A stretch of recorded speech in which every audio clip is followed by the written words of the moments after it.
Hello everyone, welcome back to my YouTube channel safety trainer Asif Syed. आज का video start करने से पहले मैं आपको कुछ दिखाना चाहता हूँ।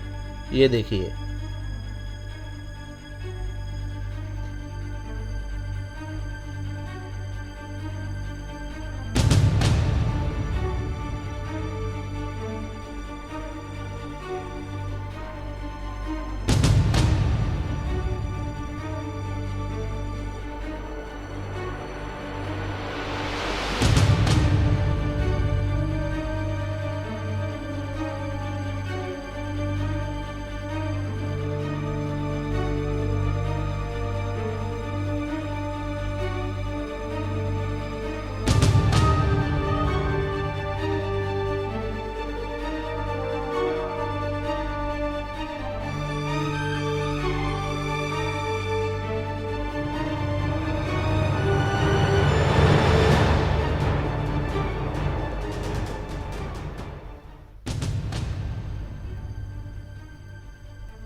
जैसा कि आपने इस दोनों वीडियो में ये देखा कि एक आदमी काम कर रहा है या दो आदमी काम कर रहा है और अचानक से वो काम करने वाली जगह से गिर जाता है, लेकिन वो ज़मीन पे नहीं गिरता है। हाइट पे काम करके वो ज़मीन पे नहीं गिर रहा है, बल्कि वो हवा में लटका हुआ है सेफ्टी बेल्ट या सेफ्टी हार्नेस की मदद से।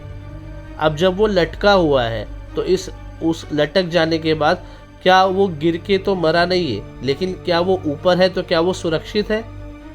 क्या उसे कुछ भी नहीं हुआ? तो इसी बारे में आज हम जानेंगे। और आज का हमारा टॉपिक ही यही है, जो कि लीमैक एयरपोर्ट प्रोजेक्ट कुवैत में अक्सर पूछा जाता है, जिसका नाम है सस्पेंशन ट्रॉमा। हम देखेंगे कि सस्पेंशन ट्रॉमा क्या होता है।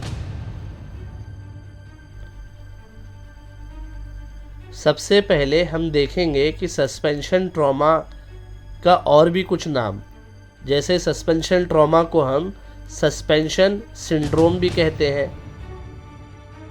फिर हम हार्नेस हैंग सिंड्रोम HHS भी कहते हैं इसे। फिर हम इसे हार्नेस इंड्यूस पैथोलॉजी भी कहते हैं। उसके बाद में हम इसे ऑर्थोस्टैटिक इंटॉलरेंस भी कहते हैं।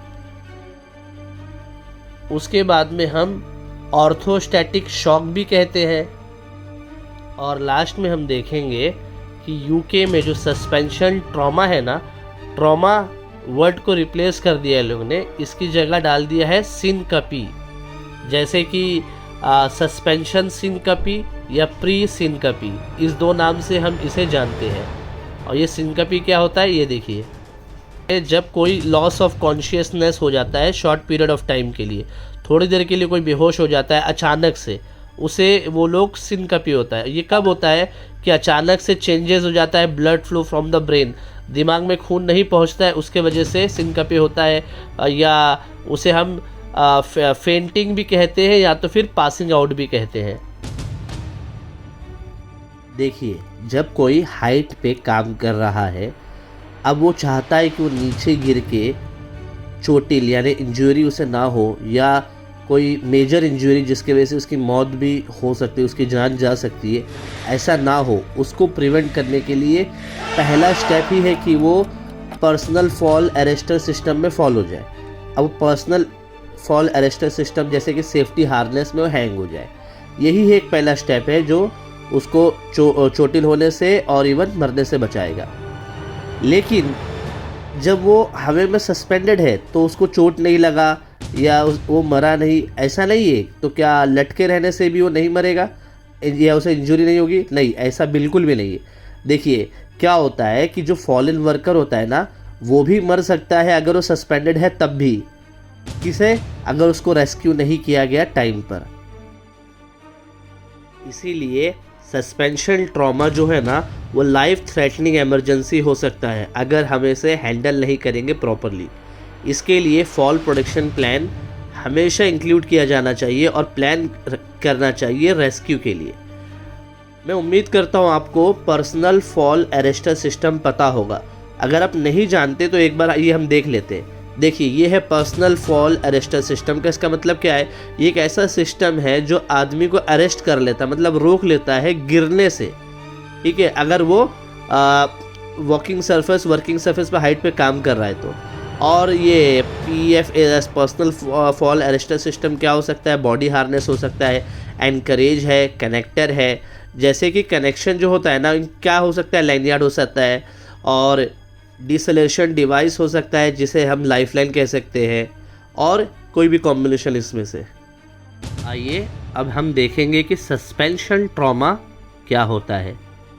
देखिए, सस्पेंशन ट्रॉमा जो होता है ना, जब फॉलेन वर्कर यानी कि जो हाइट से अब गिर चुका है, सेफ्टी हार्नेस की मदद से लटक गया है, और लैनियार्ड जो था उसमें शॉक एब्जॉर्बर था, उसकी मदद से उसको इम्पैक्ट इंजरी तो नहीं हुआ है, लेकिन वो अब लटका हुआ है। ठीक है, वो जो फॉलेन वर्कर है वो सस्पेंडेड है, किसमें? सेफ्टी हार्नेस में। अब जब वो इमोबाइल पोजीशन में लटका हुआ है तो कैसे लटका है? सेफ्टी हार्नेस तो पहना है, लेकिन सारा का सारा जोर कहाँ जा रहा है? उसका जो लेग हैंगिंग है ना, वहाँ से हो रहा है, यानी लेग स्ट्रैप। अगर आप लेग स्ट्रैप नहीं समझ पा रहे अभी तो देखिए ये वीडियो में। इसे हम लेग स्ट्रैप कहते हैं। अब पूरा का पूरा वजन उधर ही जा रहा है। अब उसने बराबर से अगर लेग स्ट्रैप पहना है तो ठीक है, वरना वो इधर उधर भी अगर थोड़ा शेक हो गया तो प्रॉब्लम हो सकता है। अब लेग स्ट्रैप उसने पहना, लेग स्ट्रैप में पूरा वजन जा रहा है। अब क्या होगा? जो आर्टरीज होता है ना, जैसे लेग के जो सामने होता है, वो क्या करता है? कंटिन्यू रहता है, उसका पंपिंग ब्लड कंटिन्यू रहता है। और जो सेफ्टी हार्नेस का जो स्ट्रैप है ना, वो क्या करता है? वो है ना, देखिए एक वर्ड है टर्निके। टर्निके क्या होता है? ये एक ऐसी चीज़ होती है जो ब्लड का है ना सप्लाई को स्टॉप कर देता है। कैसे? कहाँ से? वेन से और आर्टरी से। अब क्या करेगा? कंप्रेस करेगा, दबा देगा लिम्ब को। किससे? कॉर्ड से या थाई बैंडेज से। लेकिन इसमें क्या है? किससे दबाएगा? जी, लेग स्ट्रैप से दबा देगा। लेग स्ट्रैप जो सेफ्टी हार्नेस का होता है। अगर आप लोग को मैं बताने के लिए एक छोटा सा, बिना इसको कॉम्प्लिकेट किए हुए बता दूं कि देखिए, हम जब बीमार होते हैं हम डॉक्टर के पास जाते हैं, डॉक्टर हमारे बॉडी से खून निकालता है टेस्ट करने के लिए कौन सा क्या डिजीज़ हुआ है इसको। तो या तो वो हमारे नस से भी निकाल सकता है, जिसे हम वेन कह सकते हैं, और वो दूसरा आर्टरीज से भी निकाल सकता है। दो जगह से खून ले सकता है। अब सेफ्टी हार्नेस का जो स्ट्रैप है वो क्या करता है? टर्निके की तरह काम करता है। उसमें क्या होता है? वो जो नस होता है ना बैक में हमारे लेग के, उसको क्या करता है? प्रिवेंट कर देता है और उसको डीऑक्सीजनेट कर देता है। देखिए, हमारे पूरे बॉडी में खून दौड़ेगा तो ब्लड सर्कुलेशन अच्छा रहेगा, और ब्लड सर्कुलेशन सारे बॉडी में फैलता है। हार्ट क्या करता है? उसे पंप करता है, और खून जो होता है आर्टरीज से भी जाता है और वेन से भी जाता है। लेकिन खून के अंदर एक और चीज़ होता है जिसे हम ऑक्सीजन कहते हैं। ऑक्सीजन का होना भी बहुत ज़रूरी है। अब ये क्या करता है? वो चीज़ रोक देता है, लेग स्ट्रैप हमारा उसे रोक देता है। अब क्या हो रहा है? जो हमारा ऑक्सीजनेटेड ब्लड था, अब वो हो गया डीऑक्सीजनेटेड ब्लड। अब क्या हो रहा है? डीऑक्सीजनेटेड ब्लड जो रिटर्न हो रहा है हमारे हार्ट में, अभी क्या कर रहा है? लेकिन अगर जो सर्कुलेशन है, हमारा ब्लड सर्कुलेशन है, वो इम्पीड हो जाएगा। इम्पीड का मतलब होता है किसी चीज़ को स्लो करना या डिले करना। अब क्या होगा? जब डिले होने लगेगा पूरे बॉडी में ब्लड सर्कुलेशन, तो हार्ट रेट क्या हो जाएगा? ऑटोमेटिक स्लो हो जाएगा और रिड्यूस कर देगा ऑक्सीजन ब्रेन में जाने के लिए। अब इससे क्या हो गया? जो हमारा जो मसल्स है ना, वो वीनस क्या करेगा? पंप करना फेल हो जाएगा, और जो ब्लड है हमारा वो टॉक्सिक और हाईली एसिडिक भी हो जाएगा। हमारा जो स्केलेटल मसल्स पंप है पैर का, वो क्या हो गया? लेस एक्टिव हो जाएगा, या तो कम्प्लीटली इनएक्टिव हो जाएगा।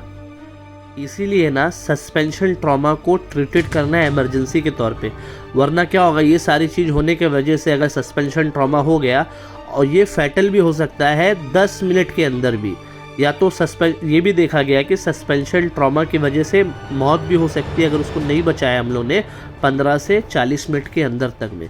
अब अगर हम गूगल में जाएंगे और हम गूगल में टाइप करेंगे कि how much time does it take to die during safety harness suspension trauma, अब ऐसा कुछ भी हम लिखेंगे ना कि कितना टाइम लगता है एक आदमी को मर जाने के लिए, या सस्पेंशन ट्रॉमा की वजह से वो मर जाता है, यानी उसका डेथ हो जाता है, फैटल हो जाता है, कैसे?